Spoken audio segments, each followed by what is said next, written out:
Good afternoon, and welcome to our seminar on the cry of the earth, cry of the poor, moral implications of climate change. I am Jeffrey Burns with the Center for Catholic Thought and Culture here at the University of San Diego. And it's my pleasure to introduce our speakers today. But before that, I would like to thank the Department of Oceanography and Environmental Sciences for co-sponsoring this, and also the Franciscan School of Theology for co-sponsoring it. The Franciscan School of Theology is just right up the road in Oceanside, and it has a robust affiliation with the University of San Diego right now. So our first presenter, I'll introduce both of them. Our first presenter is Professor V. Ramanathan. He's the Victor Alderson Professor of Applied Ocean Sciences and Professor of Atmospheric Sciences at the University of California, San Diego. He's the Director of the Center for Atmospheric Sciences at the Scripps Institute of Oceanography. In 2012, he was named a member of the Pontifical Academy of Sciences, and this year he won a major award, the Tang Prize for Sustainable Development. And in their recognition of his work, they said, he receives this award for making seminal contributions to our fundamental understanding of climate change and impacts of air pollution, and taking direct action to advocate and facilitate effective mitigation policies. It's also one of his claims to fame is he was one of the first people to alert us to the greenhouse effect of CFCs. So we welcome Professor Ramanathan.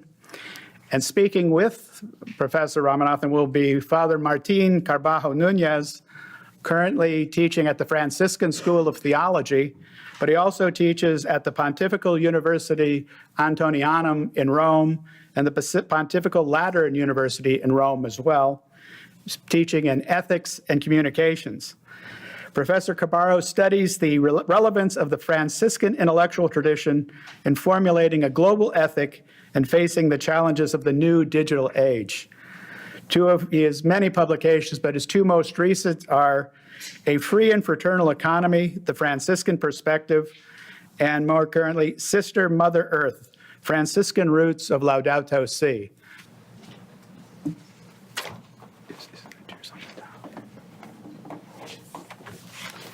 I think all of us are astonished at the data that Professor Ram has given us. It's very disturbing, and it's also appealing to our responsibility. Now you can understand why the Pope asked scientists to collaborate with him. We have a different approach. The Church respects the legitimate autonomy of the sciences. But at the same time, the Church presents herself as a master in humanity. So now I will try to offer a humanist approach. I would say that we have to change our mentality. If we don't change our way of thinking, nothing will change.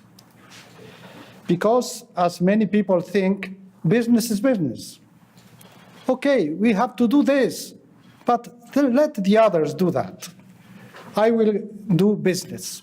I will have more money. That's what it interests me.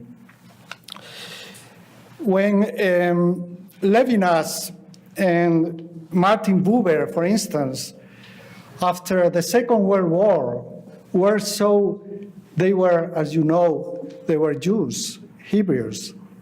So they were completely ashamed of what had happened with the Holocaust. So they tried to think, what has been going wrong in Western philosophy that we have arrived to this situation? That's the same question I am asking today. What has been going wrong in our philosophy along history that we have arrived to this climate crisis? So my approach will be humanist.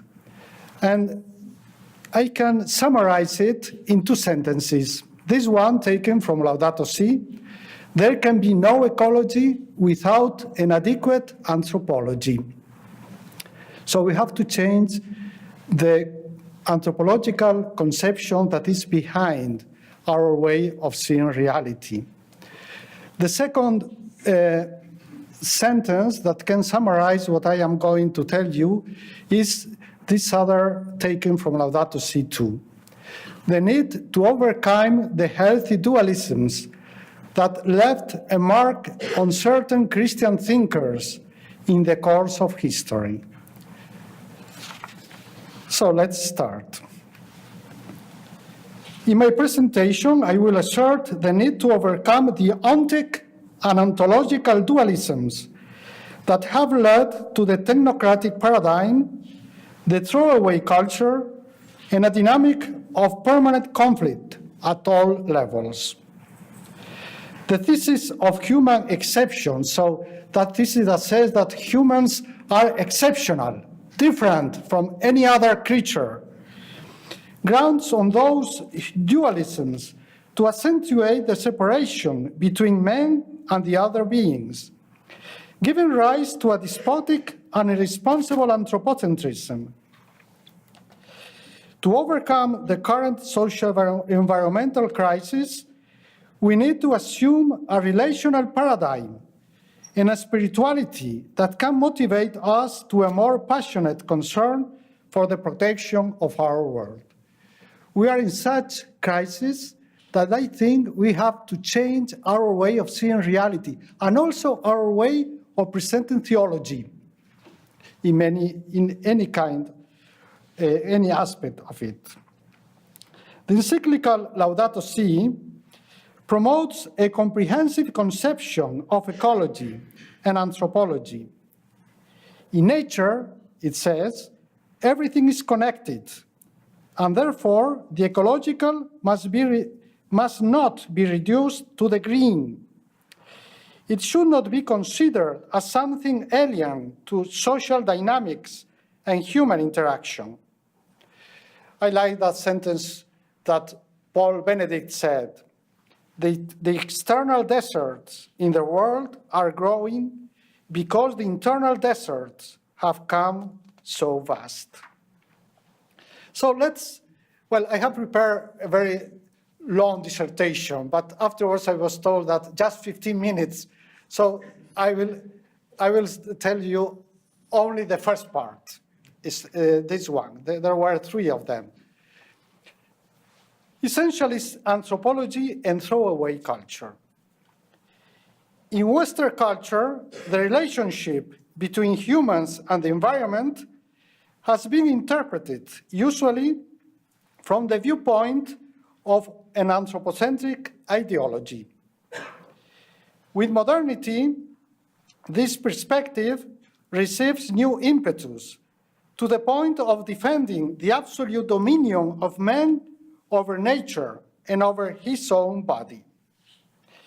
In the 19th century, scientism reinforces still further this anthropocentrism, and it replaces ethical rationality with instrumental rationality, thus giving way to the technocratic paradigm and the throwaway culture. Here I am following Charles Taylor. Maybe you know him, this Canadian philosopher. So let's see these 2 dualisms that in some way have conditioned our anthropological vision. Ontic dualism. Western philosophy has appealed to creation or evolution to develop an essentialist anthropological conception that emphasizes the separation between man and all other creatures. The thesis of human exception postulates an optic rupture between man and the rest of creation, which would belong to another order of being. So in one part is humans, are humans, and in a complete different level, all the rest. Consequently, man does not attribute any rights to animals and does not feel obliged by any duties to them. He even considers nature as pure neutral matter without any intrinsic value, totally available at his disposal. So he can do anything. He has to humanize nature, as if nature has no sense without humans. The thesis of human exception is based not only on the ontic and ontological dualisms, but also on the exclusive human capacity to access epistemic and ethical knowledge in ways that are out of reach for all other creatures. According to Schaeffer, the major forms of this theory are three. Philosophical, man is considered an ego, a subject radically autonomous and founder of his own being. Therefore, human identity does not depend on biological or social life. That will be the first way of presenting this theory. Second, social. Human identity is substantiated in the social. Man is considered non-natural and even unnatural. Biological life would be only the substratum of humanity. The third one will be cultural. The real human identity is based on culture, which shows human capacity of creating symbolic systems. That cultural transcendence is opposed to nature and to the social. So three ways of presenting it, but the three of them are saying that humans are completely different, that there is a neat distinction with all other beings. Ontic dualism was already present in ancient Greece, where man was supposed to bring order, cosmos, out of chaos, both in things and inside himself, though through an always painful and difficult relationship with nature forces and with his own body. Human being is seen as an essentially different being from the other animals because he is endowed with the logos, word, reason, while all other living creatures are irrational and their actions do not grow beyond the level of instincts or habits. Centuries later, but following the same line of thinking, René Descartes accentuates that dualistic separation. In line with the Cartesian epistemology, so in this slide, you can see what he says about animals. For him, the body of each animal is a machine made by God, so incomparably better arranged and possesses in itself movements which are much more admirable than any of those which can be invented by man. I am quoting him. So the animals are just machines, nothing else. And our body is also a machine. So he accentuates this dualistic separation. The Enlightenment movement, which began at the end of the 17th century, asserts that reason is the essence of human beings, because we are res cogitans. And so he is clearly different from the rest of the universe, that will be res extensa. Humans are rational and free, whereas all non-human creatures respond to the rigid laws of dynamics. The animals would be like machines, as we have seen. The world is not seen as a communion of subjects, but as a bunch of objects, described in mathematical and geometric terms. More specifically, it is defined as clock, machine, workshop, experiment. To understand this operation, it is enough to consider the principles of matter and movement. The works of Isaac Newton and Gottfried Leibniz, among others, reinforced this mechanical model of the world that is observed and perceived in a functionalist and utilitarian way. I would like to quote this sentence by Francis Bacon. He argues that science aims at the enlarging of the bounds of human empire to the effecting of all things possible, and through technology to subdue the forces of nature. That's our mission. Everything is at our disposal. We can do what we think is appropriate. Bergson affirms that the thesis of human exception that I'm trying to explain is the archetype of modern philosophy, at least from the Copernican evolution onwards. However, in recent decades, the socio-environmental crisis is forcing us to change our way of conceiving nature and relating to it. In 2007, Schaeffer, that author, announced the end of human exception. So the environmental crisis is forcing us to think better, as the Second World War and the Holocaust forced philosophers to think better about philosophy. Levinas, for instance, as you know, said, well, Western philosophy has put the I at the center of reality. We cannot go onwards doing that. We have to put the Tao, the other.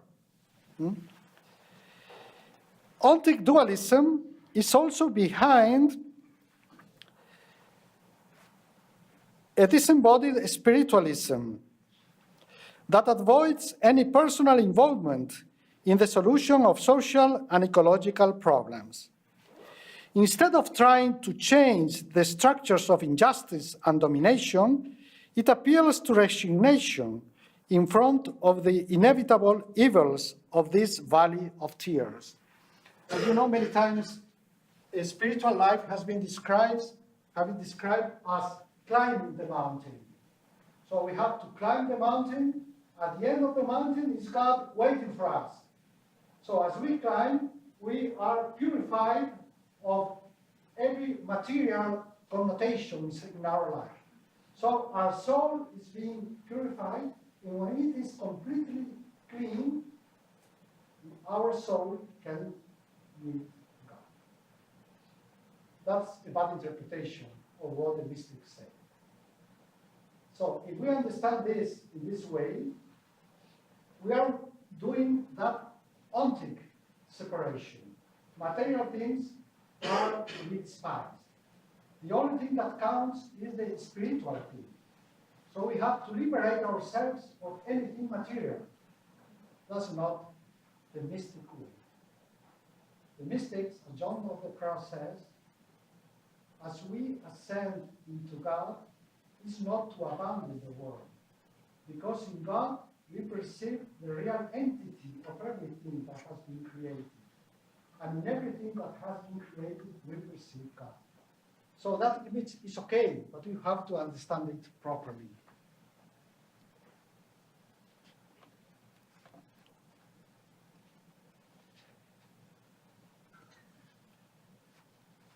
So it also accentuates a hierarchical and dualistic vision of reality. The material world would be an obstacle that has to be overcome because it blocks our pilgrimage and hinders our ascent toward God. That's the other image, the image of pilgrimage. So to be pilgrims, we have to abandon everything. It's not that. The pilgrim does not despise the material world, but sometimes this image has been understood in this way. Rather than coordinated, it insists in subordinating, in subjugating. The path to holiness would demand to subdue the body with its sensuality and to deprecate all material things. So many times we have understood also mortification in this way. The body is bad, our body is bad, so you have to punish it. We have to liberate from the body. We have to subjugate it. That's not the real way of understanding humanity. Okay, so that will be ontic dualism. Let's see ontological dualism. Ontological dualism distinguishes clearly between the body and the spiritual, rational dimension of man. The latter would be the most authentically human, and therefore the body should be subordinated to it. Man is described using multiple oppositional pairs: body-soul, rationality, affectivity, need, freedom, nature, culture, instinct, morality, etc. Francis of Assisi had to face the ontological dualism that was very present in his times. For example, among the Cathars. This heretical, you consider a map of the extension of this movement in Europe.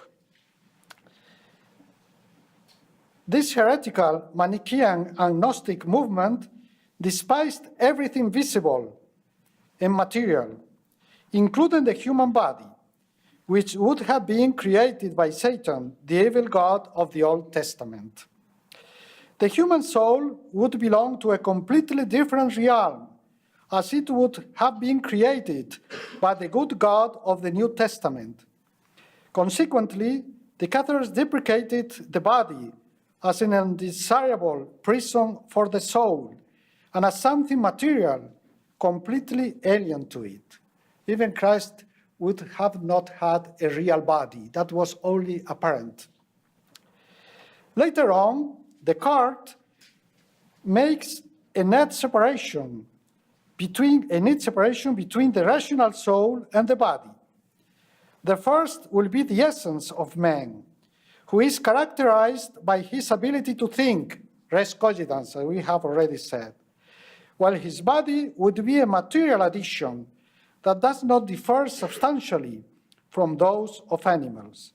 So, as he said that the animals were machines, our body is also a machine, practically.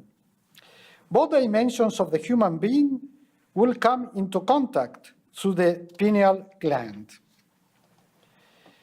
The emphasis on one of these two elements, body of soul, will give rise to two opposing trends in the understanding of man: idealism and materialism, both characterized by a strong dualism. Idealism focuses on rationality and neglects the corporeal dimension. On the other hand, materialism reduces man to the materiality of his body, considering the body as a mere cosmic element.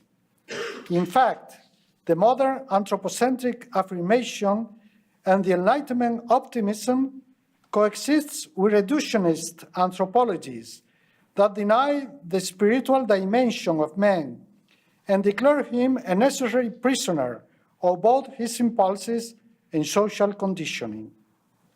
The human being will be fully understood by observing his explicit behavior, using the stimulus-response method, as he always reacts in a reflexive mode to environmental stimuli, behaviorism. Even Aristotle, far back, had affirmed that some people are enslaved by nature and condition of soul.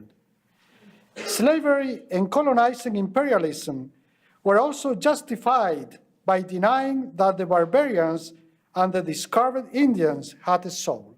So you see how important has been along history this neat distinction that has supported even this way of thinking. The ontological dualism keeps being present today. Frequently, the body is seen as an object to be possessed and manipulated at will, something that we must shape and control because it has hindered the development of our own identity. The different kinds of arbitrary dominion over one's body turn often subtly into thinking that we enjoy absolute power over creation.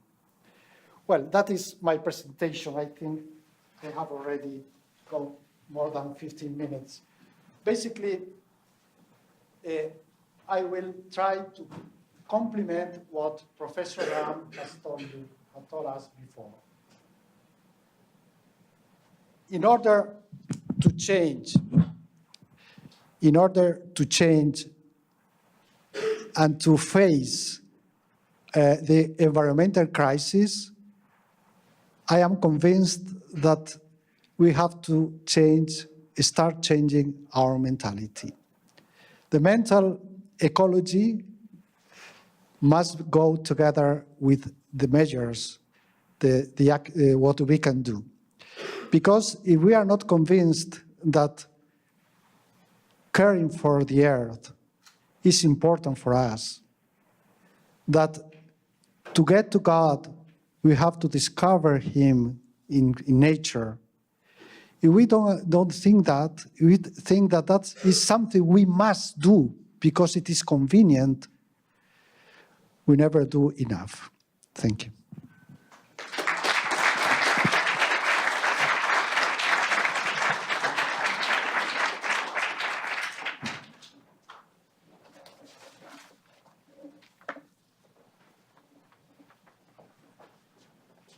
So Professor Ram, would you like to make any response to Father Martin? Just one observation. I was sitting there and I was thrilled at the way Father Martin concluded his talk. We have to change here to solve the environmental problem. Remember what the 50 academics came to the conclusion, societal transformation. I was thinking of societal transformation as educating, empowering people with knowledge. But I think I accept more Father Martin's way of societal transformation, changing the way how we think about nature. I think one way in the scientific term, our economists, economic modeling, and industrialists, they've taken nature for granted. They think it's infinite, that you can take and take and take and give nothing back. So we know if we do that to our spouses, those relations will break down, right? It has to be give and take, and that's what I learned from Father Martin. That transformation has to come here. Thank you. Thank you. Thank you. So I think we're going to throw it open to questions from the audience there. Yes.